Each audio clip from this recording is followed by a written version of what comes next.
Honorable laureates, excellences, dear colleagues, dear students, ladies and gentlemen. Today, economists widely agree that long-term economic growth is powered through technological progress. This process unfolds through a process of creative destruction. Creative because it builds on new ideas, and destructive because new innovations replace older ones and make long-standing structures obsolete. This year's prize in economic sciences honors 3 scholars whose groundbreaking work has deepened our understanding of how innovation drives economic growth. Joel Mokyr has shown that sustained growth is fueled not by isolated inventions, but by a continuous stream of useful knowledge. It was the ability to understand not just how things work, but why, that allowed the creative side of the progress to accelerate. Technological change has always existed, but it was useful knowledge that transformed it into sustained economic growth. Philippe Aghion and Peter Howitt analyzed ongoing growth by developing a model that put creative destruction right at the core. Their path-breaking framework reveals how an economy can keep growing at the macro level, even though the process is genuinely disruptive at the micro level. Their work has reshaped how we think about growth, with important implications for policy. Together, the laureates' research speaks directly to some of the most pressing questions today. How can societies encourage innovation while managing disruption? How can economic growth be steered in a direction that serves society in the best possible way?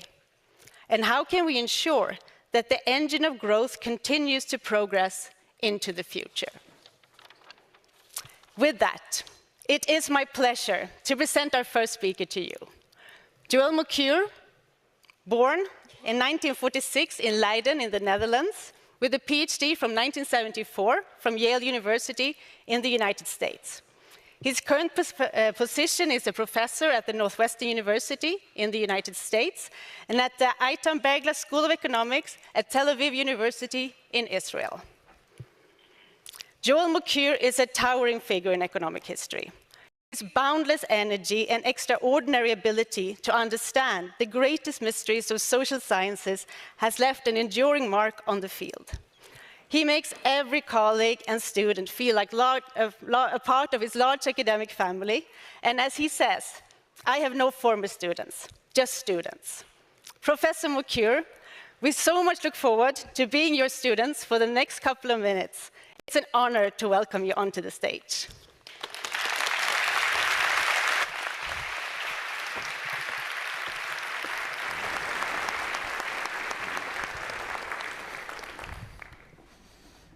Good afternoon. Before I start, I want to thank the Nobel Foundation and the Swedish Central Bank Selection Committee for doing me the incredible honor of standing here before you. And before I start, I do want to acknowledge that I am humbled to stand here in front of you, where some of my former teachers, James Tobin, Joseph Stiglitz, Kjellin Koopmans, who taught me at Yale, stood, as well as my role models in economic history, Robert Fogel and Douglas North. They were my role models, my mentors, and eventually became my friends. And everything I have done and achieved, I owe to them. Now, let's get to business. So, the question I'm raising today is about the past and future of innovation and if progress can be sustained. Before I get into that, maybe just a little bit of preparatory work. There's something in growth which I have called the curse of concavity. That's a fancy term for basically what you learn in Econ 1, which we called diminishing returns. And of course, the first thing you learn in economics is if you have a fixed factor labor and you keep piling on capital, you keep growing, but the rate of growth will slow down and eventually taper off. But the same is true for other forms of economic growth. So if you look for instance, at what we call Smithian growth, basically what we call the gains of trade, which you learn in the second week of Introduction to Economics. And it's quite clear that if two nations start trading with each other when they haven't before, as the trade expands, they gain, but the incremental gains keep declining. And the same is true for the kind of growth you get from what Douglas North called improved institutions, namely better allocations of resources. So if you allocate the resources better, you will get solutions, namely better allocations of resources. So if you allocate the resources better, you will get growth. But as the allocations get better and better, eventually diminishing returns set in. And so the question is, does this also hold for technological progress?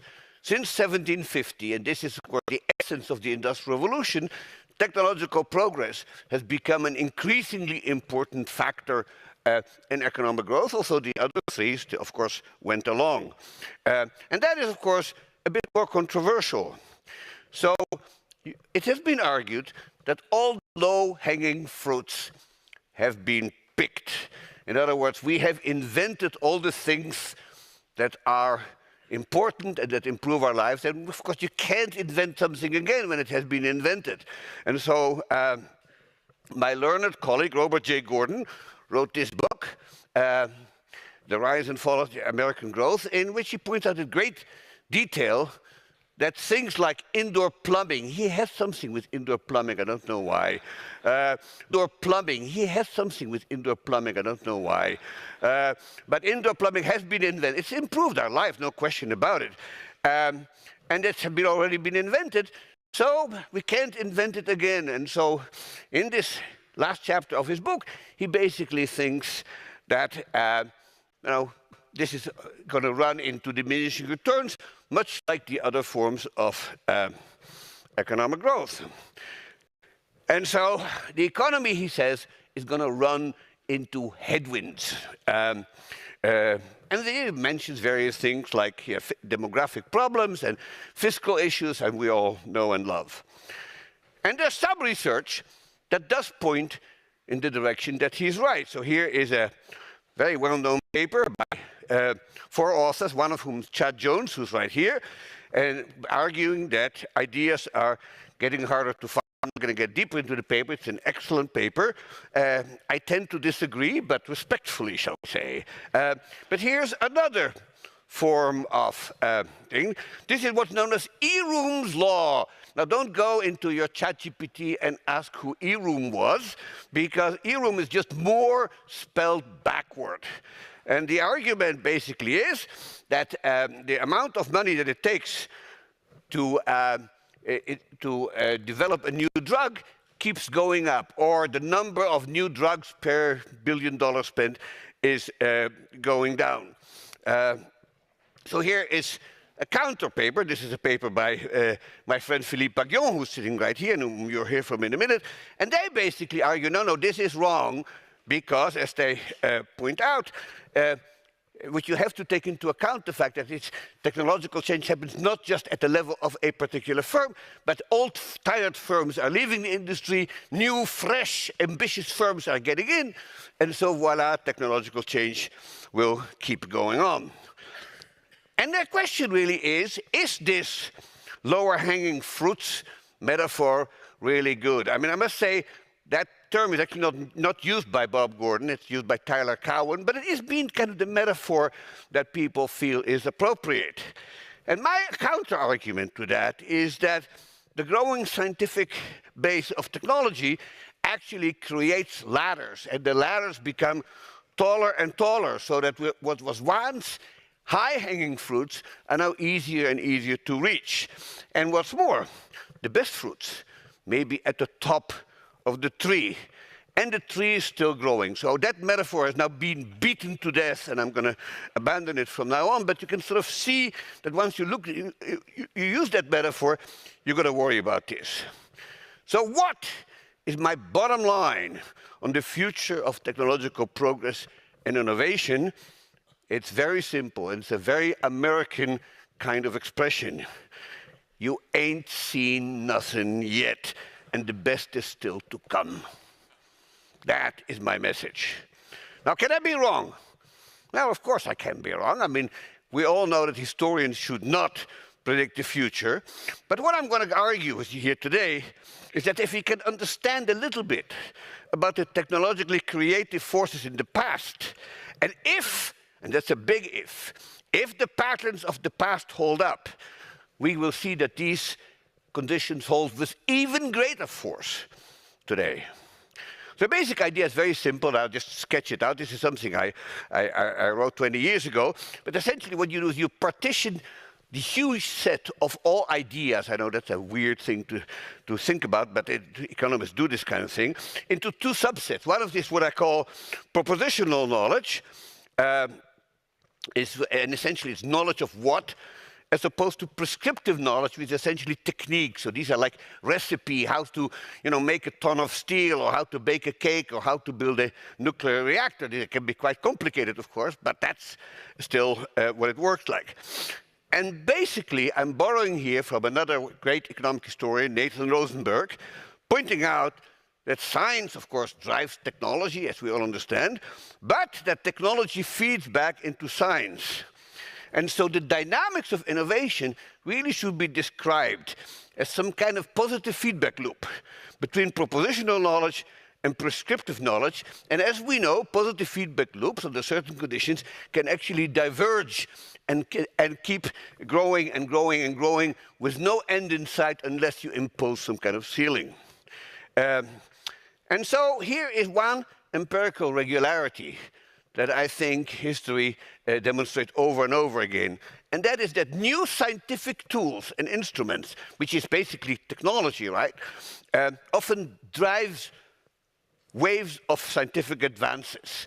And that science advances because it has new tools and instruments with which it can do research. So here are a few examples that I love to drive this home, but I could produce as many as you want. Here are some of the instruments of the 17th century scientific revolution. And you will all recognize this is Galileo's telescope. It's not the original. The original is lost. This is a copy. And this is Robert Hooke's microscope, which is the first tools to look at very closely at very small human beings. Here's another thing. This is a man called Evangelista Torricelli, who first discovered the existence of atmospheric pressure in 1643. So here you got him, and the thing that he's holding in his hand is actually sort of a protobarometer in which he proved that the Earth was surrounded by this atmosphere. And of course, you need something else. You need a vacuum pump. So here you have a German called Otto von Guericke, who was actually Lord Mayor of the city of Magdeburg, and he invented the first vacuum pump. Once you have the understanding of a vacuum and you know how to create it, and you understand the atmosphere, of course, the next thing is what it leads to. This here is Denis Papin's first model of a steam engine. It didn't actually do anything. It was just a demonstration of how it worked. But a few years after this thing, the first steam engine is erected in 1712 in a place called Dudley Castle in England. And every economic historian, of course, tells this in their introduction to economic history. And this leads to this. And this is, of course, an extremely sophisticated Corliss beam steam engine. This is built in the middle of the 19th century, and by that time, it's clear that steam power has really reached a level that it has nobody ever imagined before. Here's something that's a little bit less well known, but perhaps equally important, and that's the improvement in microscope technology. So it was done in the 20s and 30s of the 19th century by a man called Joseph Jackson Lister. The name is familiar. His son, Joseph Lister, was a very famous doctor and bacteriologist, but actually it was his dad who prepared things. So this is what he essentially built, is something called the achromatic microscope objective. And the problem he solved was that the early microscopes, also you could see things much better, was still distorting and caused by something called spherical aberration, which caused blurry images. So here you got Lister with his new microscope, and there you have the microscope. So that was, it's not a well-known invention, but it's actually critical because, of course, that innovation made it possible to clearly see cells and bacteria and find tissue structures, which are, of course, crucial for medical research. And the net result is what I still believe was the greatest welfare-enhancing discovery in history until then, and that's the germ theory of disease, which would not have been possible without the improvement in the microscope. So you can sort of see how new tools and better tools lead to major scientific breakthroughs. Now, of course, that feedback loop holds a fortiori for the 20th century, and here is maybe the most prominent one, and that is X-ray crystallography. So X-ray crystallography has led to at least 20 Nobel Prizes. Here are two of them that I probably started. This is a man called Max von Laue, who received the Nobel Prize in 1914. And here you have a man called William Henry Bragg, who won it the year after for his spectrometer. Only case in which a father and son won a Nobel Prize together, as far as I know, in Nobel history. Now, the most famous use of this technological breakthrough, you all know, and that is this very famous photograph. And that is, of course, Rosalind Franklin's 1953 use of crystal spectroscopy to help discover the structure of DNA, which also won the Nobel Prize in 1962. Unfortunately, Franklin had died in 1958, so he didn't get it. But this is one of the truly towering discoveries of the 20th century. And so what about today? And of course, the tools we have that are available to us today dwarf anything that we've seen in the past. And here's just a very short list of them. You know, we have far better telescope, and we have microscopes that make, you know, Hooke's thing look like a toy, right? When you have the Betzig and Hell microscopes that actually won a Nobel Prize in 2014. We have, as we all know, high-powered super-fast computers. We have lasers that led to at least 4 Nobel Prizes, most obviously the one in 1964 for, you know, coming up with the basic physics of lasers. And then more recently, perhaps, we have the CRISPR technique, which also led to a Nobel Prize in 2020 to Jennifer Doudna and Emmanuel Charpentier. So clearly, the Nobel Foundation has recognized this implicitly by giving prizes to people who came up with essentially new technologies that led to further scientific discoveries. And of course, then people will think, well, what about AI? And the question is the AI the mother of all general purpose technologies in this particular area? And I'm not going to list all the possibilities that AI provides to science, but whatever else it will do to our society, it is clearly a fabulous research assistant. And here is a very nice description of how AI serves as a research assistant. You can read it yourself. It is the best research assistant ever devised because of all this. This was written by ChatGPT in 20 seconds. And it sort of makes the point. So, of course, AI also received the Nobel Prize last year through John Hopfield and Geoffrey Hinton, as I suppose everybody here knows. So here is a very short list of the various things that AI can do for scientific research.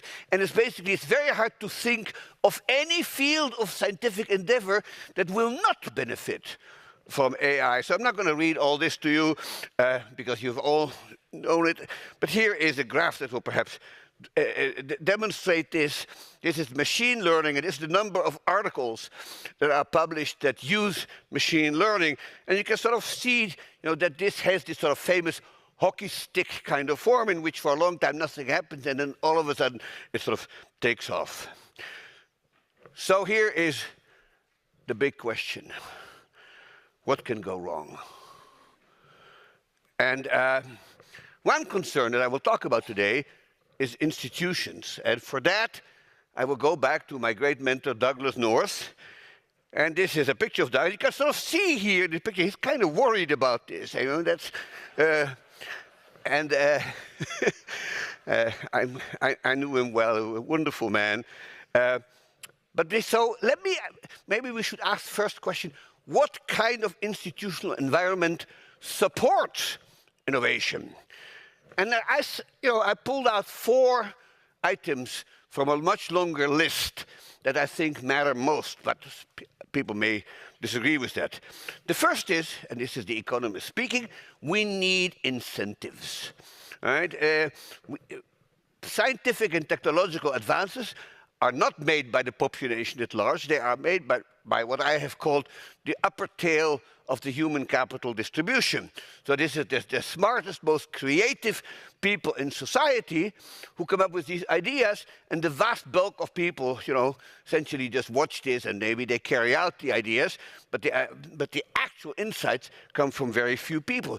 They have to be incentivized. Secondly, we need a competitive, open and free market for ideas. We don't want to live in a world in which the market for ideas is monopolized by something, say, like the medieval Catholic Church or the Communist Party in the Soviet Union or something like that. You want to have a great deal of diversity in the market for ideas, in which people come up with new ideas all the time, and they can advertise them as much as they want. Now, mind you, 99 out of 100 of these new ideas are probably garbage. But that is the nature of the process. Then I think what is important is freedom of movement. You really want to have a world in which creative persons and original thinkers should be able to move about to wherever they choose and wherever they can be the most productive. And finally, what you need is some kind of authority of a government. But the government, to my way of thinking, should be some kind of Goldilocks, sort of not too controlling, as it is, for instance, in China, and certainly as it was in the Soviet Union, but also not too absent, which is the direction in which the United States is moving, but a government that sort of sits in the middle, and it guides, and it advises, and it regulates a little bit, but it still lets the forces of free markets operate. And I have argued at great length that these kind of 4 conditions held increasingly in Europe between 1450 and 1750, the sort of 3 centuries leading up to the Industrial Revolution. And that is the kind of environment that led increasingly to incredibly creative, innovative people. And here's a list of them: Spinoza and Hume, James Watt and Adam Smith, Lavoisier and Euler, Alessandro Volta, Ludwig van Beethoven. I mean, these are all people who came up with brand new ideas in an environment that supported them, if not perfectly, at least far better than anything in the past. So then the question is, do these conditions hold today? And I would put it this way: the incentives in propositional knowledge, in science, are still there, and they're stronger and larger and more pervasive than ever. The market for ideas today provides unprecedented rewards and incentives to successful intellectual innovators, particularly in science. So what we do is we have hundreds of thousands of people who work in intellectual endeavors, most of them, but not all, in universities. And then what do we offer them? We offer them what most of these people need more than anything else, which is financial security, which is tenure. And of course, in research institutions, you get things like named chairs. Then we have rewards. And of course, there's a whole pyramid of rewards, at which the Nobel Prize and the Abel Prize presumably stand at the very peak. But there are many, many other rewards: membership in academies and prizes for the best paper in this and the best book in that, honorary degrees. And the funny thing is, these incentives are cheap relative to the benefits that these people bestow on mankind. And that is, I think, a critical thing. Now, of course, in addition to that, for people who care about this, there's name recognition, there's fame through mass media, both print and electronic, and perhaps most important, of course, these things lead to peer recognition, which is what many of academics really want. They want to be respected by their peers, by other people like themselves. And of course, in addition, for a very few, there's lots of money to be made if they work in the right field and hit it right. Now, some of these incentives are already noticeable in about 1500.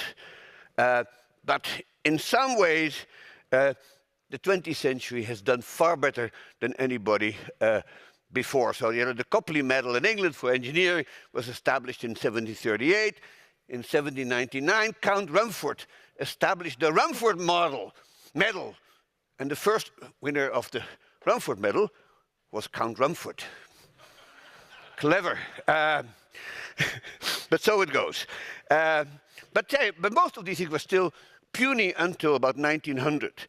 And then you get the Nobels in 1901, the Fields Medal in Mathematics in 1936, and on and on and on. So we reward scientists today. And yet, there are sources of concern.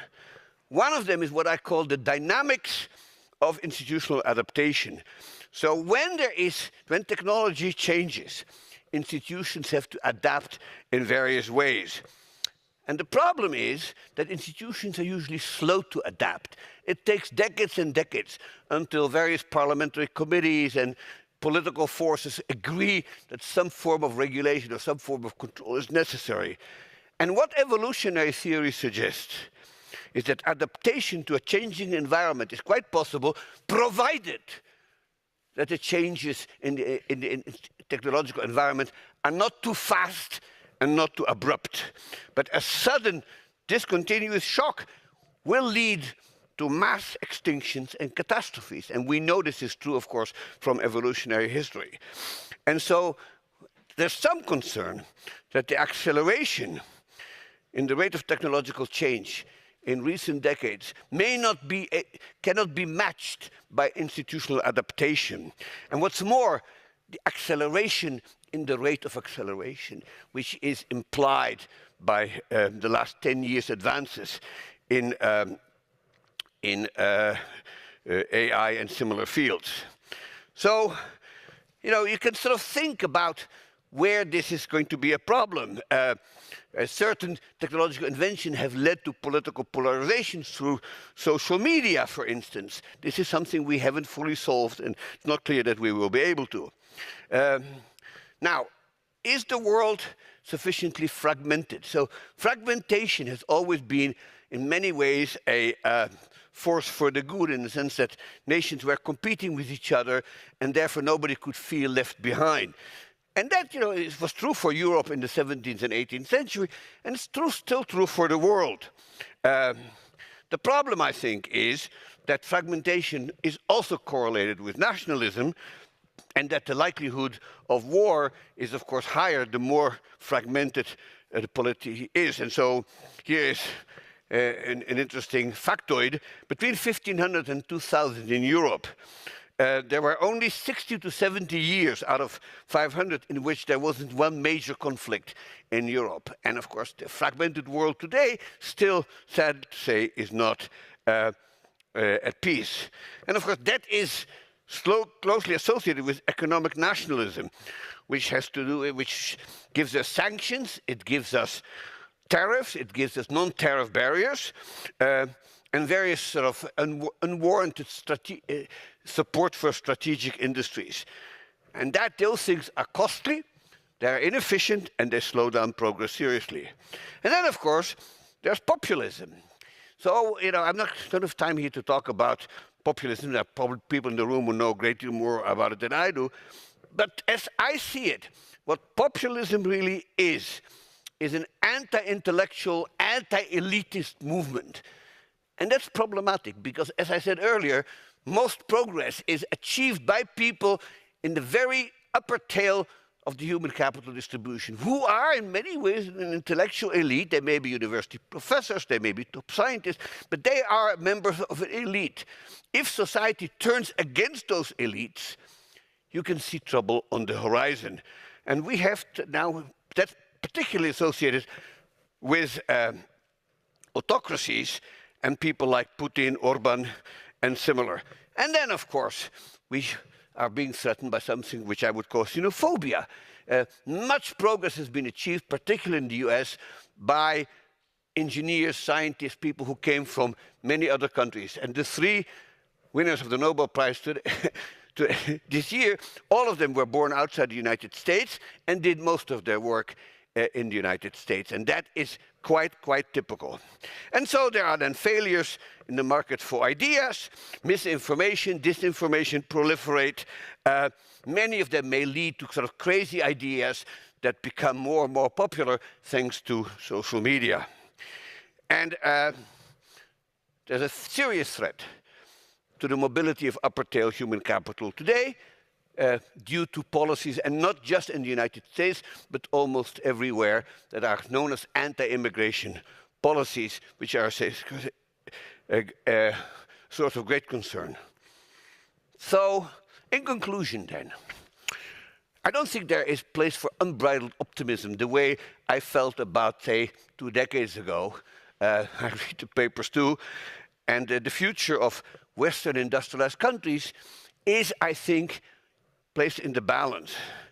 And as Sigmund Freud said in one of the most masterly understatements of the 20th century, in his end of his Future of an Illusion, he said, while mankind has made continual advances in its control over nature and may be expected to make still greater ones, it is not possible to establish with certainty that a similar advance has been made in the management of human affairs. No kidding, Ziggy. And the IMF has, warned us against all these geopolitical risks. And so, if we were to return to Bob Gordon's headwinds, the most serious headwind that I'm scared of, ladies and gentlemen, is not the national debt. It is not the aging of the population, as Gordon contends. It's this. Against stupidity, the gods themselves contend in vain. Friedrich Schiller.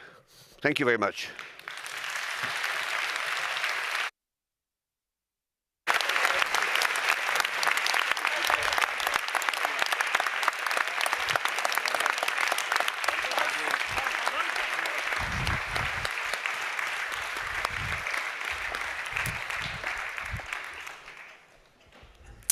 Wow, thank you so much for that. And this brings us to our next speaker, Philippe Aghion, who was born in 1956 in Paris, France, did his PhD in 1987 in Harvard, United States. He's currently a professor at Collège de France and INSEAD in Paris, France, and at the London School of Economics and Political Science in the UK. Now, Philippe Aghion met Peter Howitt by chance at MIT in 1987, where they had neighboring offices. Creativity must have been present right at their first meeting, since they immediately started to work on a model with repeated pattern traces put into a macroeconomic framework. Their result pioneered the former study of innovation-driven growth through creative destruction. And their wonderful partnership is described by Peter Howitt in terms of complementarity, where the passionate Philippe Aghion, who started his career as a microtheorist, serves as the accelerator. Philippe Aghion, it will be a pleasure to listen to your talk. The stage is yours.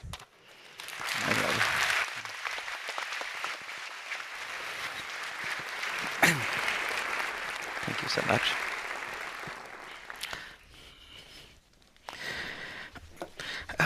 It's in all respects intimidating to be presenting now in front of this, of course, very prestigious audience, and after my friend Joel, with whom I agree on everything, but says things 10 times better than I would ever. So that so it's in all respects a big challenge. I would like to thank the Nobel Committee.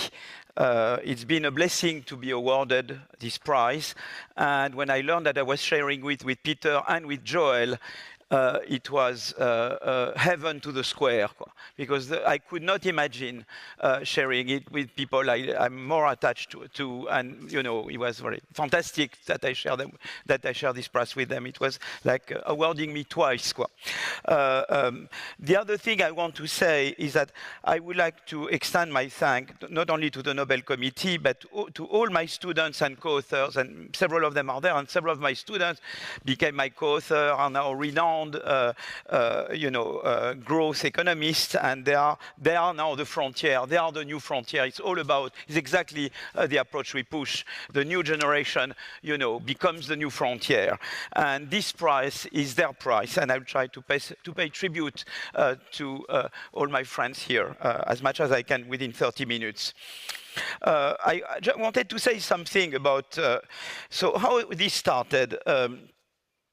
In my Schumpeter, in my students here was a curiosity. I mean, in an IO class with Richard Caves, you would hear about Schumpeter en passant, quoi.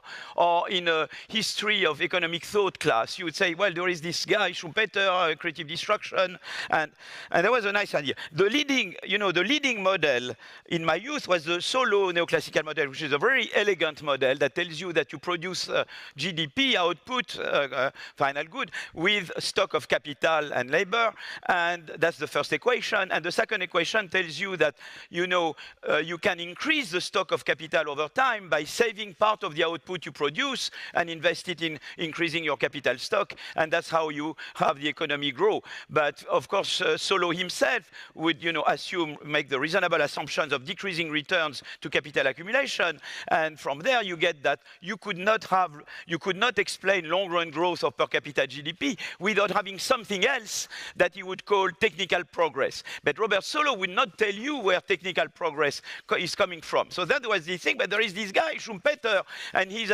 idea of creative destruction. And there, so that's where it came, the thing. When I was a Harvard student, the thing with me is that I go very far, and the whole suspense is, will I fall off the cliff? Well, and certainly you have the flowers. I think it was for me when it was just put there to save my life.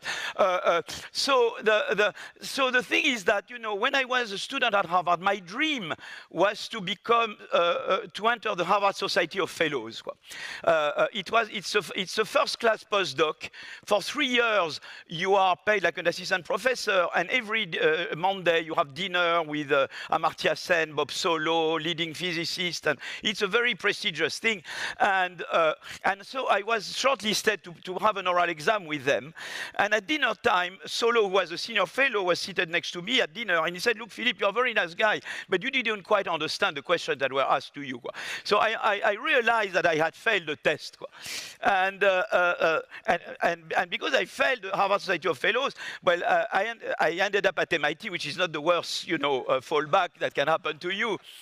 And that's where I have my neighbor, who was Peter Howitt, and we would talk to each other. And it was in '87. Peter was visiting from Western Ontario for the year, and we started to talk to each other.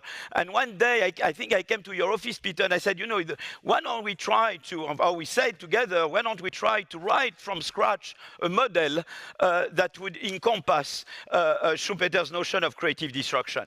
And now I ask myself, my God, imagine that I had passed this bloody oral exam, at the Harvard Society of Fellows. I would not be here today, obviously not.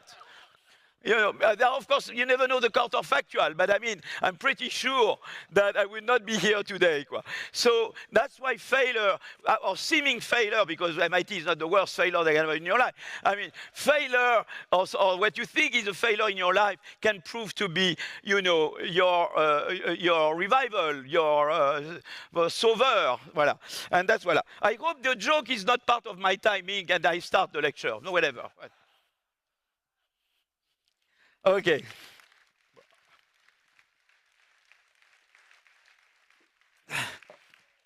Okay. So here is a picture of young Schumpeter, who used to say he was good at 2 of 3 things: being a good lover, a good horse rider, and a good economist. And he said one of the 3 was not good. I won't go into this. And I won't tell you how Schumpeterian I am or not. Voilà. In that respect. Okay. So creative destruction is the process whereby new innovations displace old technologies. New innovations make old technologies obsolete. And as I told you, here is Peter. We will recognize him. And with Peter, we decided to write from scratch a growth model that would encompass 3 main ideas. And in fact, it intersects very much with what Joel talked about.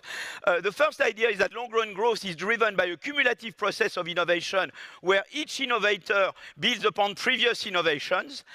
The second idea is that innovations do not come from heaven. They result from entrepreneurial activities motivated by the prospects of innovation rents. When you innovate, you find, a better way to produce or new product, and that gives you rents for a while until you are superseded by subsequent innovations. And the third idea is creative destruction. New innovation displace old technologies, make them obsolete. And of course, what's interesting with this paradigm is that at the heart of the paradigm, there is a contradiction. On the one hand, you need monopoly rents, innovation rents, to motivate innovation activity. But on the other hand, yesterday's innovators are tempted to use their rents to prevent subsequent innovation because they don't want themselves to be subject to creative destruction. And regulating a market economy, it's a lot about how to manage this contradiction. And we will talk about secular stagnation, we will talk about middle income trap, whatever we talk about, you come across this contradiction that you have to manage. Okay, so that's the thing. You see, it's a lot, about all the time you have new talents, you have to let them grow, but of course, you have to make sure that once they've grown, they will not prevent subsequent talents from coming and growing. And how you make that happen, okay? So I will just argue with, since we were awarded for a model, I should show at least a few equations, because otherwise you feel I'm a complete crook. So really, in a nutshell, the laureate model goes, oops, no, that's not good. That's right. In a nutshell, what you have is that you have a final good, which is produced with capital Y, produced with some intermediate input, which is small y, okay? And A that you have here is the quality of that means the productivity of the intermediate input currently used in the production of the final output, okay? The intermediate input itself, the small y, is produced with labor, and for simplicity, let's assume it's 1 for 1. 1 unit of labor gives 1 unit of intermediate inputs, therefore small y would denote both the amount of intermediate input, but also the amount of labor used in manufacturing the intermediate input. But labor has another, growth in this model comes from quality improving innovations. You see, if the previous state of the art intermediate input was of quality A, after a new innovation, you produce a new intermediate input of quality gamma A, where gamma is greater than 1. And gamma is the size of the innovation. And that's why the new is better than the old. And that's why the new displaces the old. That's the cube, of the beautiful poster that we saw. Okay? So now, finally, I told you that you produce with labor intermediate input, but there is another use to labor, is to produce innovation. We assume a Poisson process, that's a bit like technical, but I will just say, if you use Z units of labor currently in R&D, then a new innovation will arrive during the current unit of time at rate lambda Z, where lambda is the productivity of research. So you have two uses of labor, to produce small y, 1 for 1, and to produce innovation, okay? So now the model revolves around two equations, because we said Solow had two equations. We need two equations. If we have three, we fail, okay? So if you want to pass the parsimony test, two equations. The first equation is a labor market clearing equation stating that labor supply is fully absorbed between manufacturing labor small y and research labor small z. That's the labor market clearing. There is no unemployment here.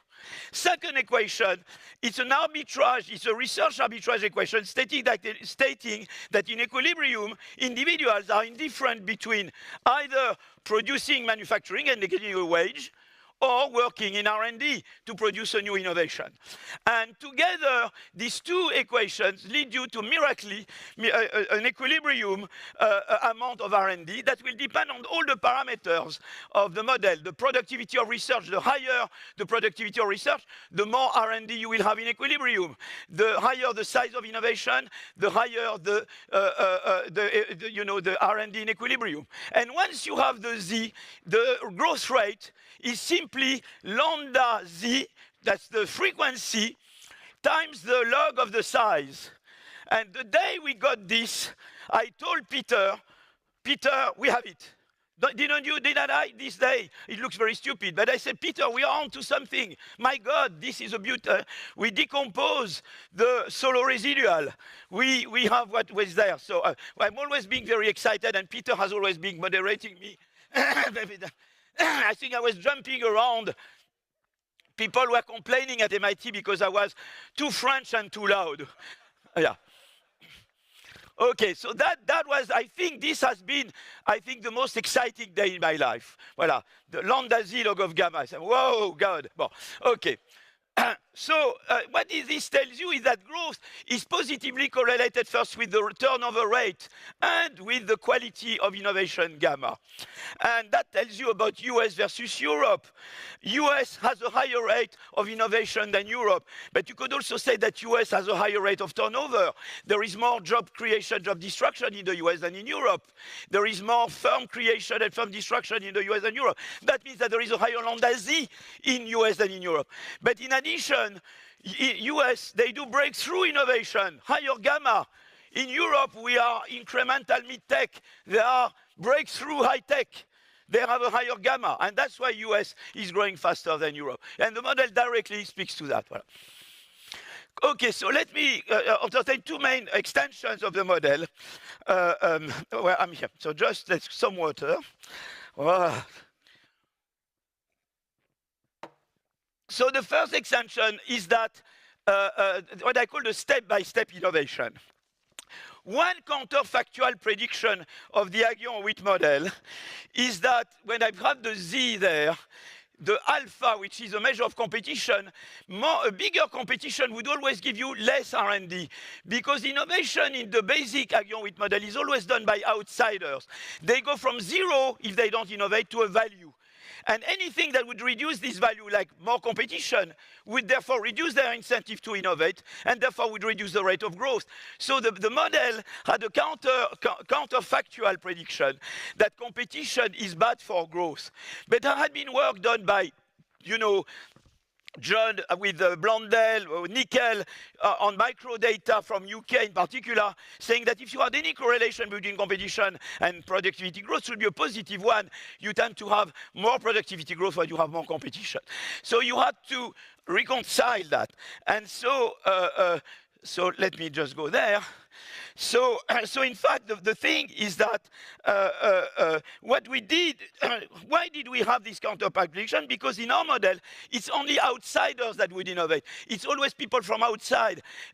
Currently, Joel is the current innovator. I come from outside, I leapfrog Joel, I oust Joel, and I become the new producer. And I go from zero to the value of the next innovation. And competition reduces that value and therefore reduces. But in fact, in practice, that's not the way it works. You have always, in any sector of the economy, leaders and laggards. And it's not that the laggards leapfrog right away the leaders. They have to catch up step by step. And I need many steps to catch up with Joel before I can become a leader. So I will innovate to catch up with Joel. But Joel may want to innovate to increase the gap between him and I, to make it harder for me to catch up with him. Okay, I always have this, parabola. Okay, so let me drink more water. I get very dehydrated very quickly.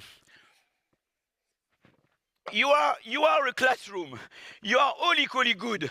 Suppose there is a top of the class and the bottom of the class. And suppose I open the door, voilà, exactly. And I let a very good element into the room. What will happen? The top of the class will work harder to remain the top of the class. But the bottom of the class, which is already discouraged, will be even more discouraged when I let this good element in. It's the same for firms. The blue line are firms that are close to the technological frontier in their sector. They react positively to more competition by innovating more and growing more. Those are the frontier firms. They innovate to escape competition. But those who are way below, which are the orange firms, they are already discouraged. When I let a good element into the room, they will be even more discouraged and they will do less. And so competition has very different effect on innovation by leaders and laggards. And if you look at the overall effect of competition on aggregate growth, it's an inverted U, and I'm sure that Peter will have things to say on the inverted U. But another thing which is also interesting, the more developed an economy is, the more blue firms you have compared to orange firms. So therefore, that tells you already that the more advanced an economy is, the more growth enhancing, on average, it is to have more competition. Okay? So that's the first extension of the basic model. The second one is firm dynamics. And that's really Clété, Kortum, Ufuk, Pete, and all, and you are all here, and we've done work with John and everybody. So here we can talk about firm growth. It's not about, not only we can accommodate heterogeneity that you have entrants and incumbents and leaders and laggards, we can talk about firm growth. And that was really the Clété, Kortum model did, and all what the model that followed. Here I represent a firm with 4 lines. So on each of these lines, that's how well the firm is doing. The A is the quality on each of the 4 activities of the firm. How can the firm grow? The firm grows by doing creative destruction on another line. So for example, suppose this other line goes right there, is current A. This firm will turn it into gamma A. It will drive out the current producer on that line, and the firm will become a 5-line firm. That's how you grow. You see, I have the ambassador in front of me. You are currently producing. I innovate upon you. I grow at your expense. But it could be that it's the opposite. On one of my lines, my ambassador does better than me and drives me out, and then I shrink. How do you enter in this model? You are nobody, and you innovate upon one of the lines. You become a 1-line firm. How you exit? You are a 1-line firm. Somebody innovates upon you, and you drive out. It's very, and we see what's nice is that with this model, you can account for several facts. First, of course, you have a lot of small firms, but few large firms, because to become large means to have survived a lot of threat of being, shrunk, you see, by no entrance. So you have, that model will tell you right away that you have many small firms and very few large firms. Is exactly what we observe. Another prediction is that it will tell you that so the first, this graph is Ufuk and Aksigit-Kerr. This one is Pete and Chiang Tai-sei. We tell you that if you have a relationship between age and size, should be an increasing relationship, because I start being a 1-line firm. But then I may grow, not grow, but in expected terms, there is a positive correlation between age and size. Why is it steeper in the US? And US pre-Trump. I don't know now, okay? I will tell you about bad joke I did with Trump. Is because when you are a good innovator in the US, you get financing, you get venture capital, institutional investment, so you can grow more. And therefore, you can evict those who are not as good as you are. So those who remain and survive, they're also better. So not only is because you get more financing, but it's because of that, those who survive are intrinsically better. And that's why you have this tip. It's much less true in India or in France, you run out of brothers-in-law, you stop growing, okay, or whatever. But France is more like here. But and that's the second fact. And the other thing is that the exit rate is higher for small firms or young firms than large firms. Why? Because when you are a 1-line firm, it takes 1 creative destruction for you to be evicted. When you are a 2 or 3 size firm, it takes 2 or 3 creative destruction to be evicted. That's why the rate of exit is larger for young and small, and that's exactly what you observe. So you can see this model tells you firm dynamics, heterogeneity. You can really confront the model with microdata. And that's what became very exciting, is the dialogue between theory and empirics, the back and forth continuously between data and the model. And that's the exciting part of this adventure, okay? So how long do I have? 1 minute? 10? But minus the jokes were 5 minutes. You count the jokes, huh? Yeah. Let's make a deal. Now I get water, and I have more time. Yeah.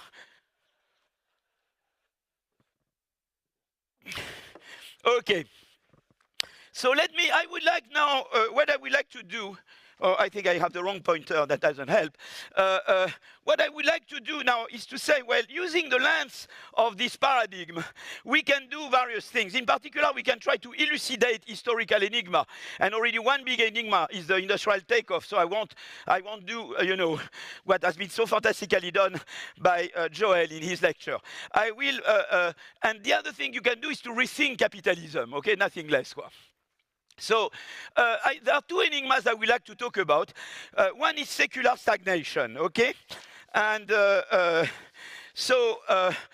you see, so there are various papers that use a version of the Schumpeterian model, and those are the two papers I want to mention. So I will start by the joint work with Antonin Bergeau, Timo Boppard, Pete Clino, and Yui Lee, and then I'll talk about Ufuk, Aksigit, and Sina Ates. So what you can see here is that if you look at the average yearly TFP growth rate in the US, it has soared up between 95 to 2005, and then it went down a lot. Okay, that's maybe part of the secular stagnation, you know, enigma. But what's interesting is that at the time where growth soared up, you had a big increase, an acceleration in increase in concentration. That's the work that John, who is here, has done with Autor, Katz, Dorn, and I remember whenever I have a co-author I don't know, the co-author raise their hand. Well, you see at the time of where you had the growth soaring up here, you also had an acceleration in concentration. It's true in services, but also in other sectors. And you can see that also in markups. You can see the average markup in the US economy going up, but not so much because within firms it went up. The blue curve is not upward sloping. It's the black curve. It's a composition effect. Those superstar firms, Google, Microsoft, Amazon, those firms were high markup firms. And through merger and acquisition and all kind of things, they became tentacular. And those were the high markup firms. And that's why the average markup went up. It's a composition effect, okay? And in fact, you see, what's interesting is that those are these large firms that had the increase in establishment, the rising establishments. Instead of being the small firm that increased most the number of establishments, it was these large firms that expanded the most. And that's why the red curve shows is the firm with more than 10,000 employees that expanded more than the other firms. Okay? The problem with that is that it ended up discouraging new entry. You see what I mean? And that's the Schumpeterian conundrum. You had these large superstar firms. They harnessed the power of IT. Okay, they knew how to use IT better than others. They grew large. They initially pushed the growth process. But eventually, by becoming so tentacular, so pervasive, they ended up discouraging new entry. And that's why, because competition policy, and we go back exactly to what Joel was saying, is that the institutions here, in that case, competition policy, did not adapt to IT. We should have had a much more dynamic competition policy. That's what our friend Richard Gilbert from Berkeley and others argue. Okay, that's the problem we had. And in addition, if you move now to Aksigit and Ates, they look at the same secular stagnation phenomenon using the step-by-step innovation model, where you have laggards that need to catch up step-by-step with leaders. And what Ufuk argues with Sina is that, in fact, the leaders, by not sharing data or by doing other kind of things, they made it harder for followers to catch up with them. And therefore, they increased the gap between them and the followers, you see? And you can see here that the technological gap between leaders and followers, the distribution of gaps, you see, is moving to the right between 1980 and 2010. Increasingly, the gap between leaders and followers is increasing a lot because they didn't share data. They didn't share knowledge. And the result of that is that, consequently, the leaders' rents have gone up because the production became more concentrated in the hands of the leaders, and that's what you have, the markup going up. And at the same time, entry of new firms or laggards innovation was discouraged, and that's why you have less entry. And you can see how the Schumpeterian framework and its extension can really tell you something about creative destruction and about the fact that you need the appropriate institutions to harness the power of technology. Okay, how long do I have? I'm almost done, almost done. 5? Oh my God, yeah, I need, yeah. I want to talk about middle income trap. Some people say I'm anti-MIT and middle income trap is MIT, but not at all. I owe a lot to MIT. So we want to talk about the fact that some countries start growing and then they stop growing at some moment. So for example, if you look at the Soviet Union, that's Ufuk's graph, you see that Soviet Union is growing a lot, and at some moment they stop growing. And that's where they get the middle income trap. You see? And so that's very much based on work I did with Fabrizio Zilibotti and Darren Acemoglu. We say, well, you have two ways to generate productivity growth. Either you catch up with the technological frontier, or you innovate upon yourself. You go from A to gamma A, where gamma is greater than 1, which is the size of innovation. And the policies that are good for catching up are not exactly the same as the ones that are good for growing frontier. China, for example, for 30 years has been growing by catching up. For catching up, they needed to absorb technology transfers from elsewhere, to have a good education policy, to open up and take advantage of technology transfers. Competition, for example, I told you, was much more important to grow at the frontier. You see, so the policies that are good for catching up are not the same. When you are about frontier, you need much more creative destruction. You need much more, liberalized market for products and labor. You need venture capital. You need institutional investor. You need Draghi. You need all what Draghi is talking about, okay? And so here is a case of Korea. And you see that Korea was growing very fast after the Korean War. After South Korea, I'm talking about. But then the growth rate went down. And North Korea, it's electrocardiogramme et plat, as we say in French. Okay, flat electrocardiogram. So what happened in Korea is that during the catching up phase, you had the growth of conglomerates called the chaebols. I don't know if there are Koreans among you, because I'm very bad at pronouncing Korean. It's not my best thing. The chaebols, not only did they discourage entry of non-chaebol firms, but they put pressure on the Korean government to not move from policies that were good for imitation into policies that were good for frontier innovation. It took, in fact, the crisis of the late 90s to weaken a bit the power of the chaebols, for more competition to happen and for growth to, to pick up again a bit. Okay? But now, let's keep going. Because Japan is another, it's not a middle income, but it's still subject to the same syndrome. Japan grew up a lot through catching up between 1945 and the 1990s. But then they fell into the same thing, because in Japan, it's not the chaebol, they call them keiretsus.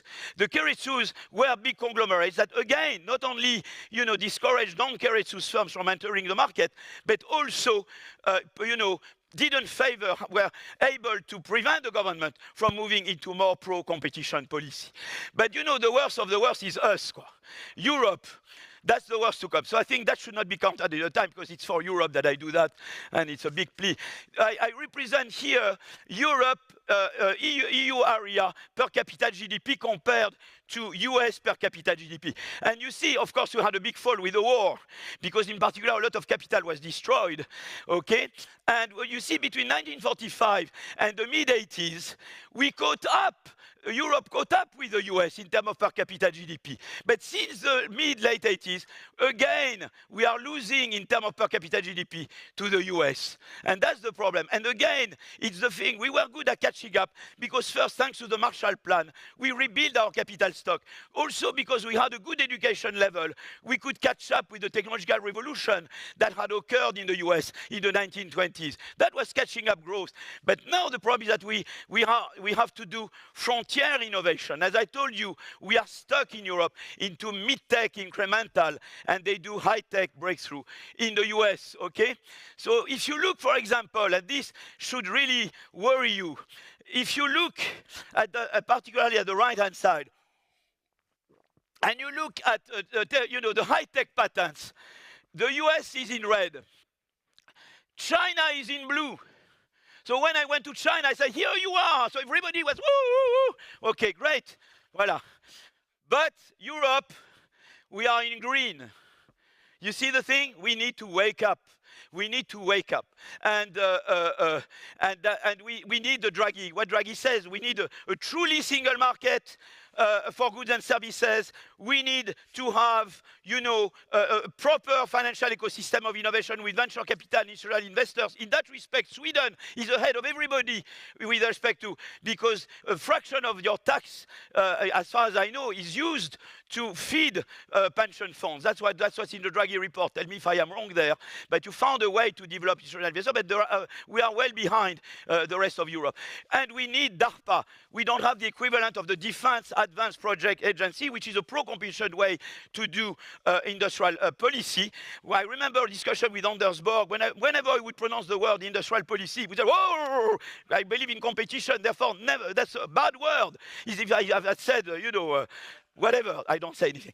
So, and now people are warming up to the idea the US is doing it, China is doing it. They try to reconcile competition policy and industrial policy. We need to do it in Europe, because otherwise, you know, we are declining. Okay, and that's the front page of the World Development Report that Ufuk and Ingermith Bill was very much, you know, they did on middle income trap and creative destruction. And this middle income trap is, I think, is a very, you know, powerful idea. So let me end up with rethinking capitalism, and then I'm done. Okay. So, US does poorly on inequality and social protection. I mean, I don't want to be sick in the US, quoi. Unless I'm wealthy, quoi. Okay, and but Europe does poorly on innovation. If you look, for example, I'm stopped. Is it cool? Where am I here? Now it's good. Yeah, if you look at Gini index, which is a global measure of inequality, you see that it's higher in the US than in Germany, France, and the Scandinavian countries. If you look at poverty rate, it's higher in the US, France, and than the Scandinavian countries. There is the death of despair of Anne Case and Angus Deaton. If you look at the death rate of unskilled middle-aged in the US, it has gone up a lot because people get stressed. They fear to lose their job because they lose entitlement to health services. They take opioids, sleeping pills, they eat too much pizza, they die, okay? And I love pizza, but be careful, don't overconsume, okay? Okay, so, so that's the US socially. Now, when it comes to innovation, there, of course, the picture is very, you know, rosy for the US. If you look, for example, at the flow of triadic patents per million inhabitants, patents, you know, which are registered in the US Patent Office, Japanese Patent Office, and European Patent Office, so there's a good patent. You see, the US is above everybody, you see. And so what you would like to have, and again, I'm doing the same mistake there, and I'm done, huh? You would like to combine the good side of the American model, innovation, with the good side of the European model, protection and inclusiveness. Some people believe it's an either or. If you choose to be more innovative, it has to be at the expense of inclusiveness and protection. If you choose to be more inclusive and protective, it has to be at the expense of innovation. And I believe there are at least three policies I want to advocate. Flex security, education and competition that can make you both more innovative and more inclusive. You can get on both, you can win. Let me just say very briefly why. Alexandra Roulet, who is here, she looked at the labor market in Denmark and she compared the evolution of the health of a worker in a firm that closes down to the evolution of the health of a similar worker in age, education, experience in a firm that does not close down. No effect of losing your job in Denmark compared to the control group on purchase of antidepressants, anti-anxiety, sleeping pills. No effect. And again, I do the same mistake because I press always the wrong. No effect on the probability to have a heart attack, and no effect on mortality. They found this flex security system. It's a way to make creative destruction work better and to protect. What is it? In Denmark, when you lose your job for 2 years, you get a very high fraction of your salary. The state retrains you and helps you find a new job. I believe in this system. I think we should all emulate. I think Sweden, you are maybe close to it. France, we are very far from it. And I advocate flex security. productivity, particularly with AI. There will be job creation and job destruction. You need flex security to make people accept socially the AI revolution. So that makes you, it will boost the innovativeness because it will make creative destruction work better, and it will also not be at the expense of protection. The second thing is education. Here I'm looking at the probability of inventing as a function of the parental income. And you see you have this J curve. You are much more likely, the left-hand side is US on current data, the work by Bell, Chetty, Jaravel, Petkova, and Van Reenen, and John, Xavier and John are here. The second paper is by Ufuk, John Grigsby, and Nicolas, there should be an A there. That's the same on historical data US. And this is joint work that we did with Ufuk, Haitinen, and Toivanen on Finnish data. And you see that you are much more likely to innovate if your parents are in the high income bracket. We were very surprised about Finland, because in Finland they have a very good education system that I would like France to emulate, and it's free from kindergarten to PhD. So how come they have this J curve? And we tried to elucidate this enigma, and we saw that in fact the higher earning parents in Finland are also more educated parents. So they give knowledge and aspirations to their children. So when you control for education, the curves become the red curve much flatter. But still, it doesn't completely solve the enigma, because if the school is so good, why should parents make such a difference?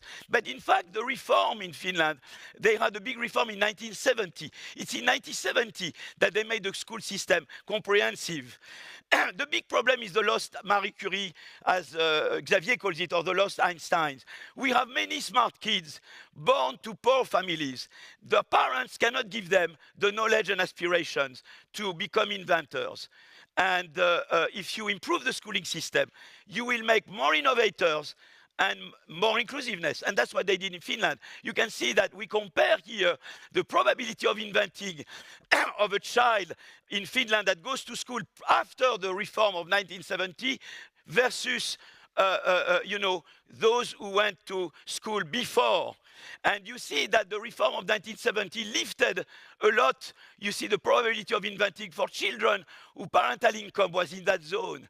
So really, the reform of 1970 in Finland increased the number of lost, reduced the number of lost Einsteins. It made the economy more innovative and more inclusive. I'm done. Competition is the last one. I told you that you had a big problem in the US, but with this decline in productivity growth, and it had to do a lot with the superstar firms discouraging entry.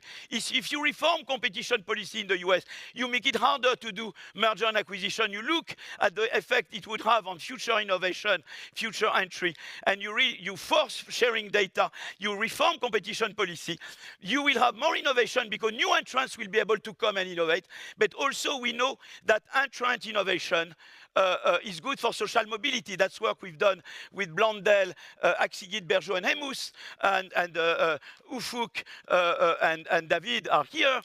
And we showed that there is clearly, why is it that more entry in entrant innovation? Because creative destruction is a source of social mobility. Creative destruction is about the new replacing the old. It's a fantastic source of mobility. If you liberate, if you reform competition policy, you will make your economy more innovative because more new talents can come in and innovate. But also entrant innovation boosts, through creative destruction, social mobility. And so at the end, creative destruction can deliver sustained and inclusive growth and prosperity, provided appropriate policies are put in place. AI has considerable growth and employment creation potential, but again, appropriate policies and institutions need to be put in place. Thank you very much.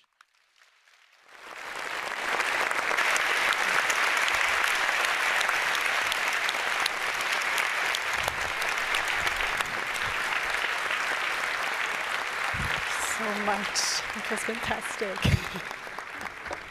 Thank you. Thank you so much, Philippe Aghion. I think we're all warmed up now and ready to take on the final talk by Peter Howitt. So Peter Howitt, he was born in 1946 in Toronto in Canada. He got his PhD from 1973 at Northwestern University in the United States. He's currently a professor at Brown University in the United States. And Peter Howitt, he's the other half of the dynamic duo that created the theory of sustained growth through creative destruction. In terms of complementarity, he is the macroeconomist who brought the general equilibrium perspective into their model. He is widely regarded by his colleagues as kind, supportive, and wise, and is affectionately described by Philippe Aghion as his best friend. Please come up to the stage, Peter Howitt. Thank you. Okay.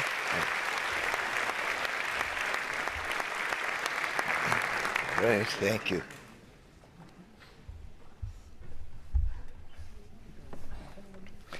Thank you.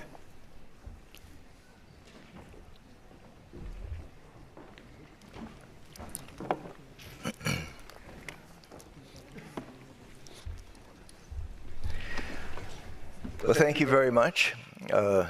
I would also like to begin by thanking the Royal Swedish Academy of Science and the Nobel Economics Committee for this amazing honor.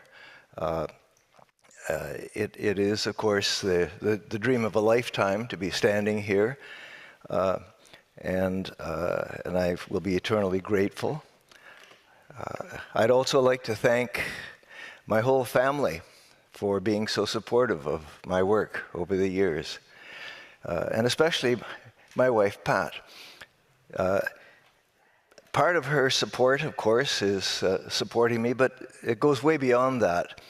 She and Philippe teamed up to keep me working on growth theory long after I would have continued. I arrived at MIT that fateful year, and Philippe was disappointed to have arrived there. I was quite happy to arrive there, but I wasn't looking to work on growth theory. I was going to be doing some search theory, and some theory of unemployment, and something totally different. So it's just by chance that I got there. But I've always been the sort of economist that likes to just follow their nose.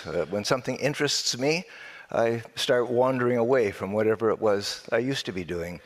And when I started talking with Philippe, I thought, well, that sounds pretty interesting. So I started wandering away from growth theory, from unemployment theory and search theory. And it was a tremendous collaboration. We knew at first that right away that we had something big on our hands, and we kept working on it. But over the years, as the years passed, I started finding other things that I got interested in too. And I started spending less time working with Philippe and more time doing other things. But whenever that would happen, Pat would get these phone calls from Philippe saying, Pat, tell Peter that what he's trying to do now isn't nearly as important as what he was doing. You know? He's like someone who thinks he's good at writing poetry, and that's what he wants to do, but what he's really good at is writing detective novels, and that's what he does with me, so bring him back. So, and Pat was smart enough to realize that, yes, Philippe is right, and so it's as much because of her as it is Philippe that I continued to do what I'm sure is the best work of my life. And thank you, both of you. A lot of what I'm going to be saying today is now familiar to you because you've heard a lot of it from Philippe. But I hope you don't mind a little bit of repetition, perhaps in a quieter voice. I don't know. It might help. When we began our work on innovation-based growth theory through creative destruction, it was almost 40 years ago now. And the state of the art in growth theory was, of course, embodied in the Solow model that Philippe described. And there was nothing wrong with that model, except that it was seriously incomplete.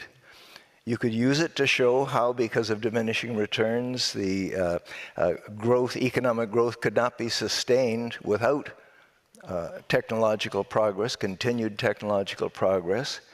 And in fact, you could show that in the long run, the rate of economic growth would actually equal the rate of technological progress appropriately defined. But it took the rate of technological progress as given, as something that was just not affected by anything going on in the economic system or anything motivated by economic objectives. And moreover, it was assumed that the technological progress sort of fell like manna from heaven on everyone below and benefited everyone more or less equally. All wages would go up at the same rate as a result of technological progress, and all businesses would become more productive at that rate. And of course, we know that neither of those is true. Technological progress comes to a large extent from innovations made by profit-seeking business firms. Businesses innovate in order to earn what we would call monopoly rents. They innovate in order to be able to produce goods that their rivals can't match. They innovate in order to produce goods at a lower cost than their rivals can do. And in both of those cases, what they're able to do is to charge prices above the cost of production and earn a supernormal profit without being profitably undercut by their rivals. So this is very much an economic motivation. And we also know, of course, that the gains don't fall uniformly on everyone. There are losses as well as gains. And that comes straight from the process that we talked about, the innovation process that I just described. Those who succeed in making innovations and being able to outdo their opponents gain profits. They hire workers to produce. Their workers get higher wages. But those who fail to innovate get displaced. They lose business, they lose profits. People who worked for them lose. And in general, that's of course Schumpeter's process of creative destruction. And that creative destruction is something that is shared by anyone whose economic fortunes are tied to technologies that are rendered obsolete by the new technologies that are driving economic growth. And creative destruction generates a conflict that's really at the heart of the growth process. The conflict between old technology, those who gain from the new technologies, and those who lose because their fortunes are tied to older technologies. It's at the heart of the growth process because whether or not and how fast a country can grow will depend very much on how that conflict is resolved. Will those who gain from this creative destruction succeed and be allowed to implement their new technologies and so on? Or will those who would potentially lose manage to block the new innovations? You know, there are a lot of things that influence that process. Now, you might wonder why it is that these ideas of Schumpeter, of creative destruction, that were enunciated in his 1942 book on capitalism, socialism, and democracy, still hadn't been incorporated into the mainstream of economic growth theory in 1987 when Philippe and I met. And it's a good question. I think there are a number of aspects to it, but I think that the main reason is that this process of competitive innovation and creative destruction involves some fairly complicated strategic conditions that had to be worked out in order to create a coherent mathematical model. And you imagine a market where some product is being produced and everyone knows that it's capable of being improved not just once or twice, but any number of times.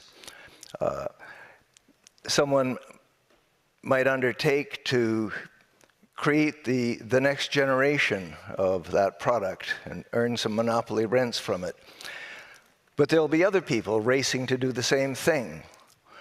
And so how much you spend on hiring people to do research, to try to speed up the arrival of this new invention, to get it for yourself, will depend to some extent on how much other firms are racing to get to the same goal. The faster they race, the faster you might want to race. Or if they're very good, you might give up. It's a strategic situation where how much you're investing in it depends upon how much others are investing. How much they're investing will depend upon how much you are investing. And to figure out what's going to happen, you need to find some kind of a Nash equilibrium or something, where everyone's doing what they find most profitable given what the others are doing. And to make it more complicated, they've got to realize that if they succeed, if one firm succeeds in discovering generation X of the product, there are going to be other firms striving to come up with generation X plus 1 that will displace generation X. And the more you expect them to be spending on innovation, the faster they're going to do it, the shorter will be the duration of your profits that you'll get from having invented generation X, and the less the payoff will be to you. And so you have to take that into account. And you have to sort of put yourself in their position to figure out, well, they're going to be doing something like what we're doing, but that means that they have to consider what will be happening to people trying to come up with generation X plus 2, and so on and so forth. So it's a bit of a tricky situation. It's not impossible. It requires the use of some game theory. And back in those days, game theory was making tremendous advances, but largely in microeconomics. It was slow to come to macroeconomics. It was coming into some discussions of monetary policy and fiscal policy, but not into growth theory. Well, fortunately, where we met at MIT was also the home then to Jean Tirole, who was a master at using game theory in industrial organization theory. And he was, at the time, just putting the finishing touches on his magnificent book called The Theory of Industrial Organization, which had a whole chapter devoted to patent races, the sort of thing that we were talking about, but trying to put it into a macroeconomic model, which was a somewhat more difficult thing because there are just so many more moving parts in a general equilibrium system than in the system of an individual market.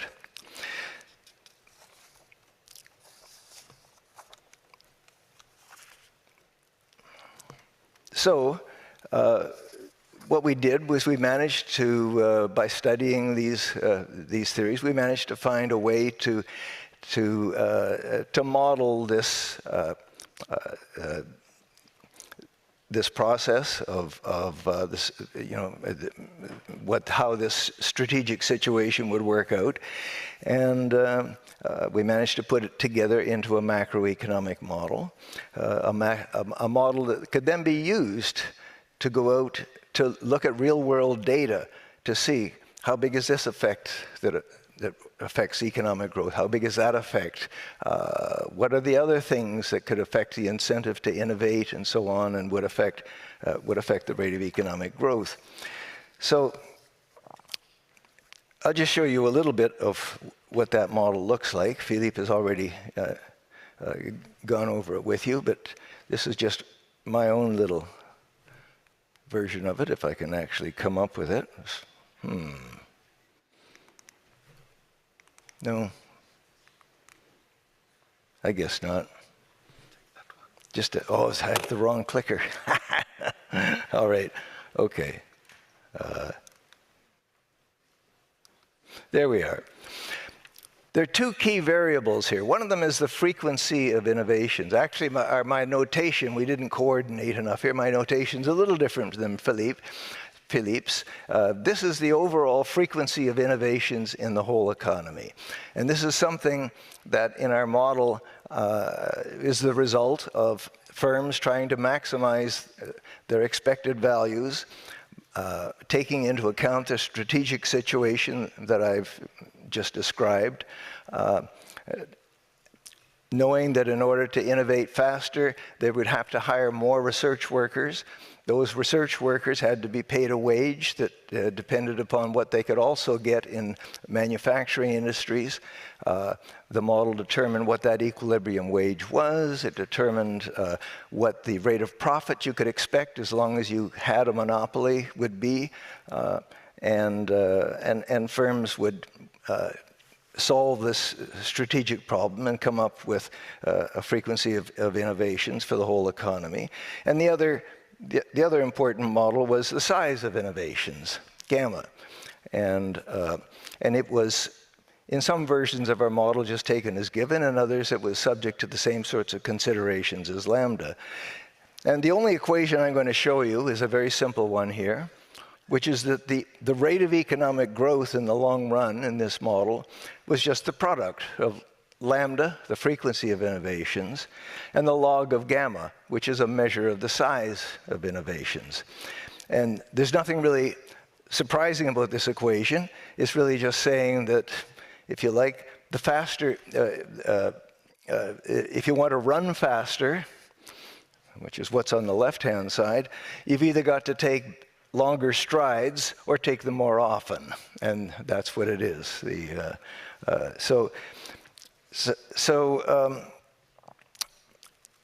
was a simple model, but it provided a template that we could use to relax various simplifying assumptions, introduce new real-world complications to address a whole variety of issues.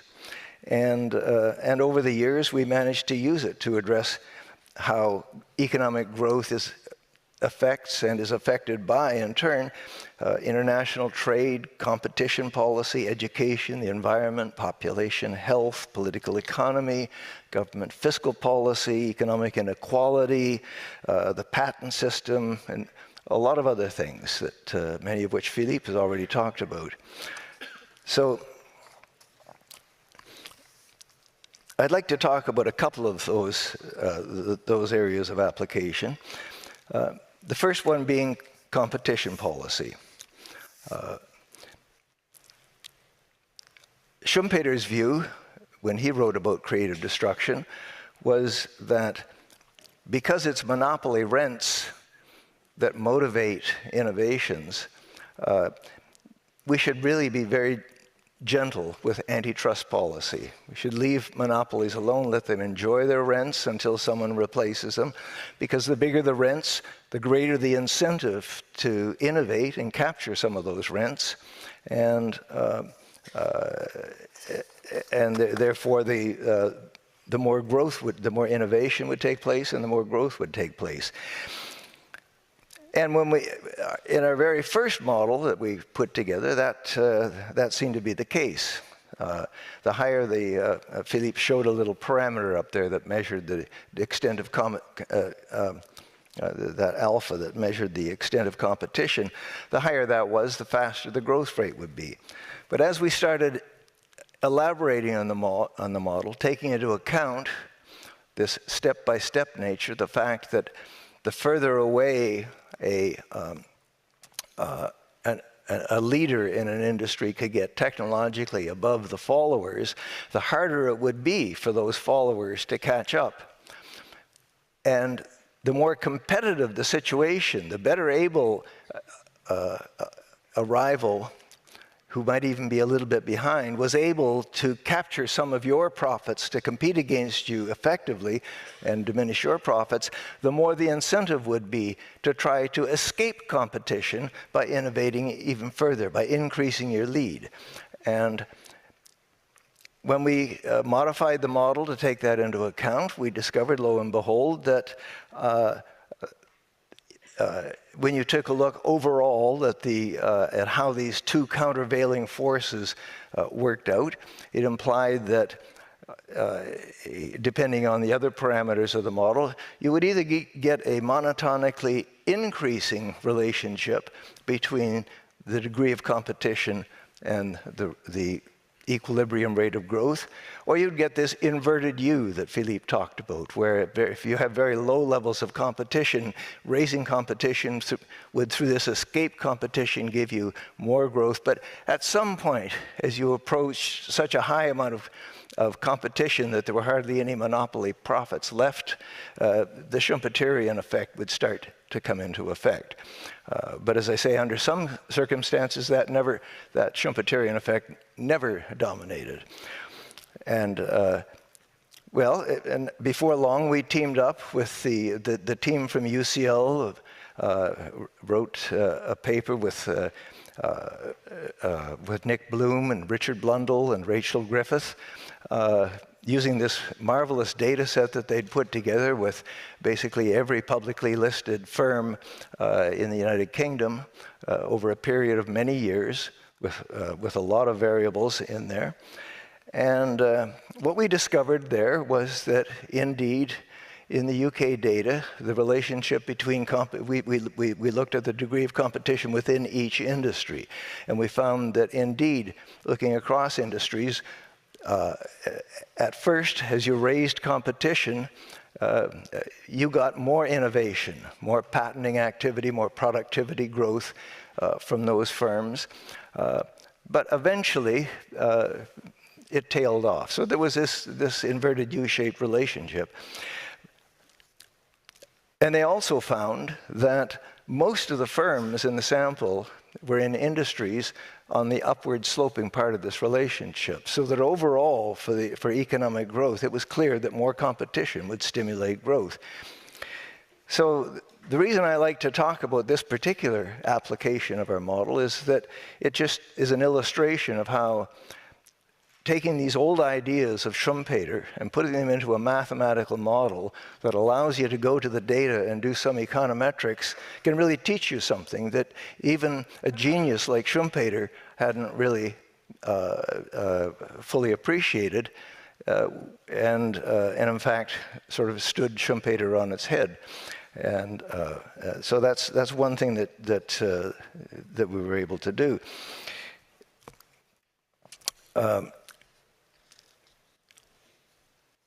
This finding of an inverted U has been discovered in many other countries, by the way, and not just in UK data. And in countries where it hasn't been found, what people tend to find for the most part is that there's just this strictly positive relationship between competition and innovation. So I think that's something that I'm proudest of having started the theoretical literature on this. It's also true, of course, and Philippe has mentioned some of this, that there's a lot of evidence that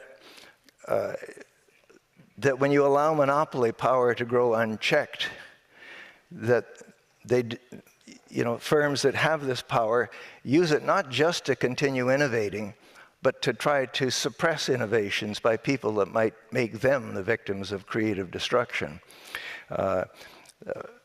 There's evidence that firms have, in the industries that have become increasingly dominated in recent years by these superstar firms that have lots of funds at their disposal, that they have used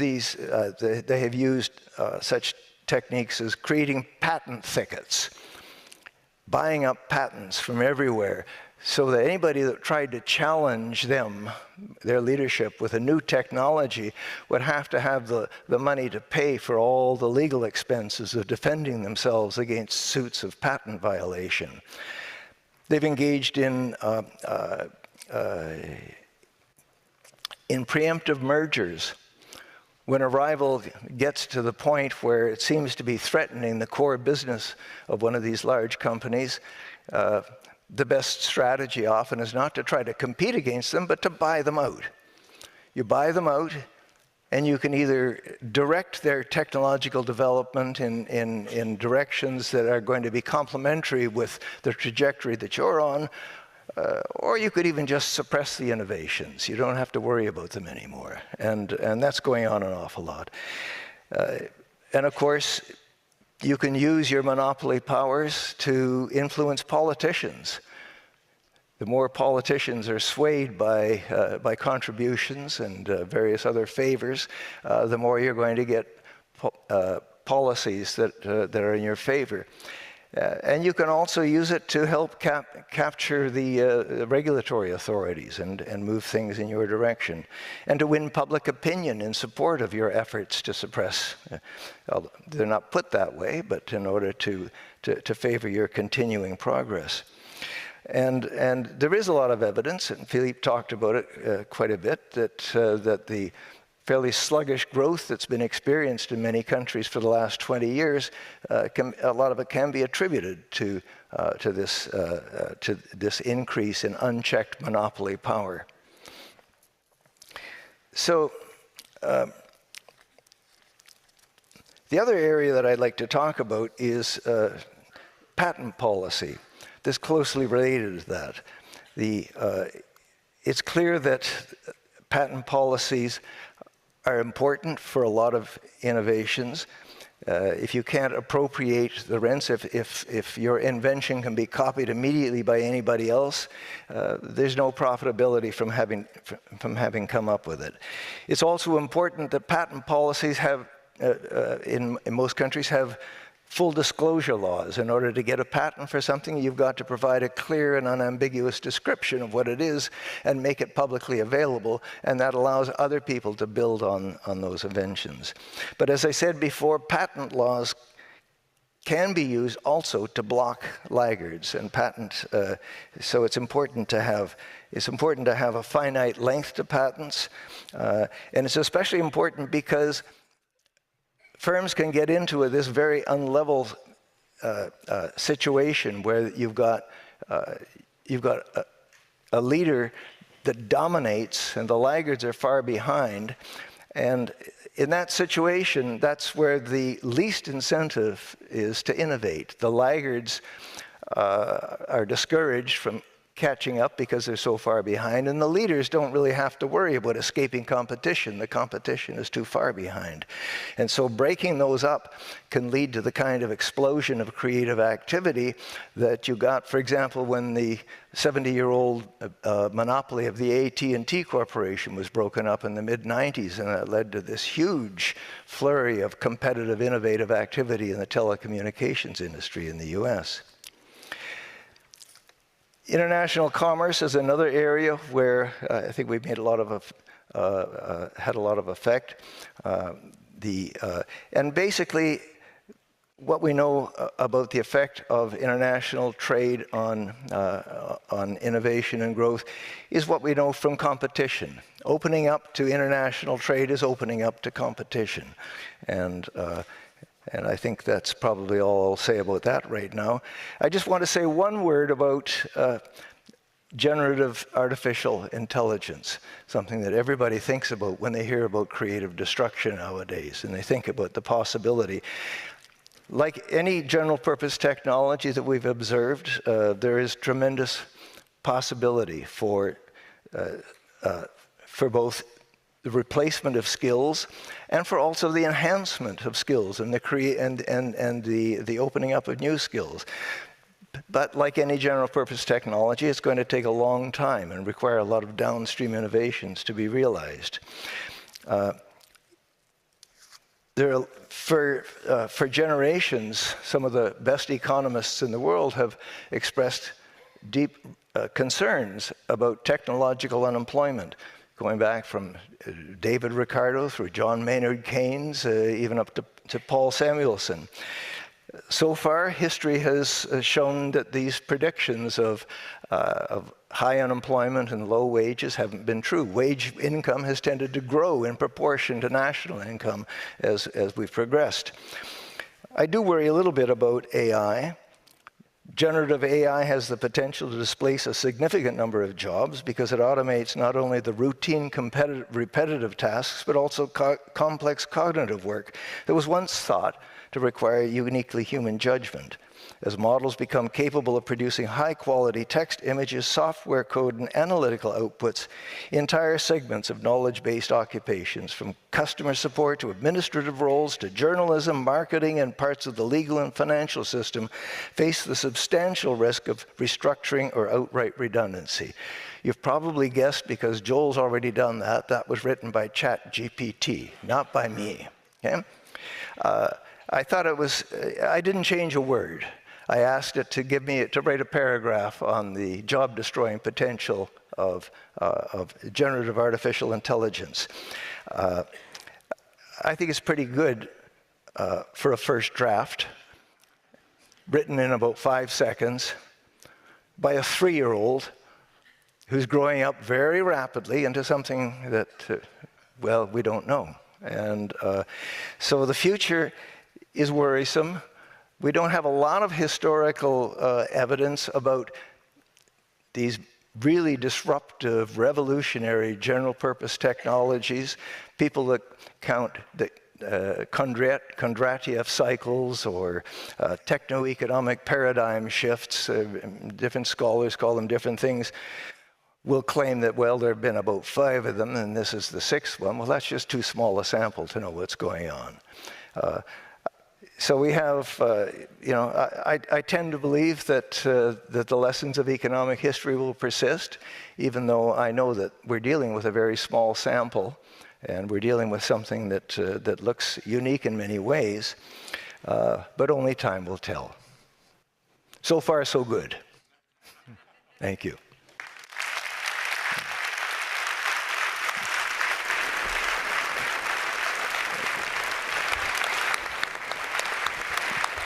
Okay. Thank you so much. You stay on the stage. All the laureates come to the stage. Thank you so much, Peter Howitt. Now let's welcome all the laureates for 2025 Year's Prize in Economic Sciences. Peter Howitt, Philip Aghion, Joel Mokyr,